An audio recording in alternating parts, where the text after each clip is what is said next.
खाना भी नहीं खाने दोगे तुम। तरस खाओ मुझ पर। सारा दिन ऑफिस की टेंशन झेलो, तुम्हारे लिए दिन रात मेहनत करो, और जब कुछ पल चैन के घर आओ तो तुम्हारी किचकिच सुनो। इंसान हूँ यार, मशीन नहीं। हाँ हाँ, मैं ही सब गलत हूँ। तुम तो दूध के धुले हो करण। पैसा जिंदगी जीने के लिए कमाया जाता है, पैसा कमाने के लिए नहीं जिया जाता। हम सब ही नहीं रहेंगे तो इस पैसे का क्या करोगे? याद भी है तुम्हें कि आखिरी बार बच्चों और मेरे साथ कब समय बिताया था? ऐसा ही रहा तो मैं बता देती हूँ। बात पूरी भी नहीं हुई थी कि करण ने कार की चाबी उठाई और बाहर निकल गया।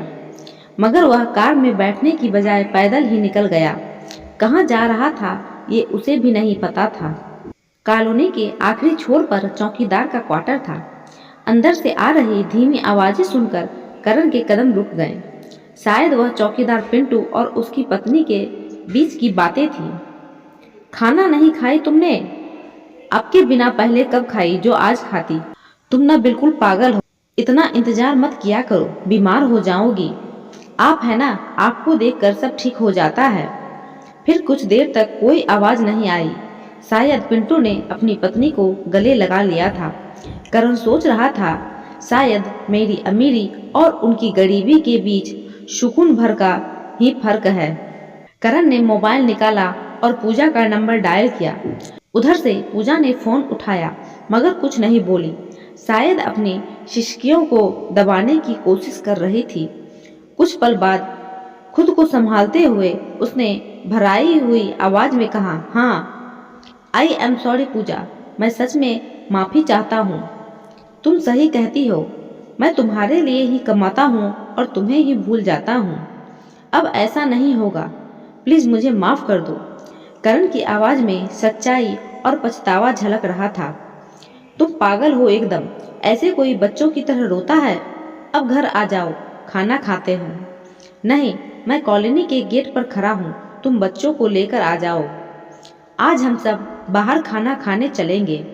घर में जो खाना बना है वो पिंटू को दे देना। थोड़ी देर में पूजा पीहू और प्रथम को लेकर करण के पास आ गई। सब खुश थे क्योंकि महीनों बाद वे कहीं बाहर जा रहे थे। पूजा को हैरानी तब हुई जब करण किसी बड़े होटल की बजाय उन्हें एक छोटे से ढाबे पर ले गया। पूजा ने मुस्कुराते हुए कहा, करण, तुम्हें कैसे याद आया? मुझे ढाबे का खाना कितना पसंद है। सबने ढाबे पर खाना खाया, हंसी मजाक की और देर रात घर लौटे। आज करण ने पूजा को वैसे ही गले लगाया जैसे प्यार के शुरुआती दिनों में किया करता था। पूजा की आंखों में खुशी और चेहरे पर सुकून था। करण को आज समझ आया कि वह कितनी बड़ी गलती कर रहा था। यही सोचते सोचते उसे कब नींद आ गई पता ही नहीं चला। वर्षों बाद उसे इतनी सुकून भरी नींद आई थी। अगले दिन ऑफिस जाते वक्त चौकीदार पिंटू ने गेट खोला और करण को गुड मॉर्निंग विश किया। करण ने मुस्कुराकर जवाब दिया, फिर कुछ सोचकर गाड़ी पीछे किया। पिंटू, इधर आओ। करण ने गाड़ी का शीशा नीचे कर आवाज दी। जी साहब। पिंटू तुरंत आया। आज तुम्हारा और तुम्हारे परिवार का खाना हमारे साथ है। रात 8:30 बजे तैयार रहना, मैं खुद लेने आऊंगा। पिंटू को समझ नहीं आया कि ये सब अचानक क्यों हो रहा है। अक्सर साहब लोग सिर्फ बचा खुचा खाना दे देते थे, लेकिन किसी ने घर बुलाकर खाना खिलाने की बात कभी नहीं कही थी। अरे भाई, कहाँ खो गए? तैयार रहना और अब कोई बहाना मत बनाना।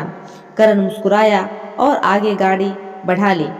पिंटू की आंखों में आंसू थे मगर उसने हल्की सी मुस्कान के साथ सिर हिला दिया। पिंटू को क्या पता था कि उसकी मासूम बातों ने करण के परिवार की खुशियां वापस ला दी थी।